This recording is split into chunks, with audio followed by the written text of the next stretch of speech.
মালাই chicken হলো, তাও আবার বরের পছন্দ, রান্নাটাও কিন্তু বর করলো। যাই হোক, ছুটির দিনে কিন্তু বরমশাই বাড়ি থাকলে আবদার করে যে এটা খাবো ওটা খাবো, আর আমিই বানাবো, মানে ওই বানাবে জিনিস।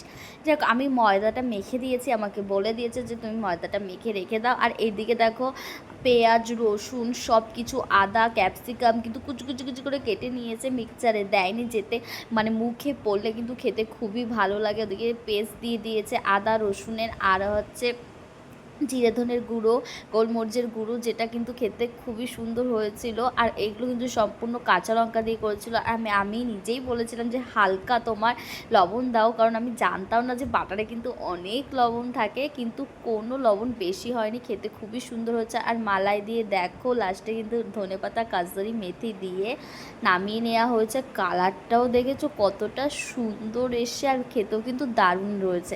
শুধু কি মালাই চিকেন হলে হবে, তার সাথে রুটি বা কিছু তো দরকার, তো আমরা এখানে লাচ্চা পরোটা বানিয়ে নিলাম।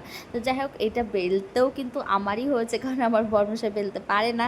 তো যাই হোক, আমি বেলে দিয়েছি সুন্দর করে, আর ও এদিকে ভেজে নিয়েছে, কারণ ওর এটাই ডিউটি থাকে, দুজনে মিলেই আমরা করি। আর এদিকে দেখো চিকেনটা নিয়েছি, মানে গন্ধে ঘর কি সুন্দর যে লাগছিল আমার। দেখো এখনও জিভে জল চলে আসছে, কারণ খেতে কিন্তু খুবই সুন্দর ছিল। তোমাদের কেমন লাগলো কমেন্টে কিন্তু অবশ্যই জানাবে।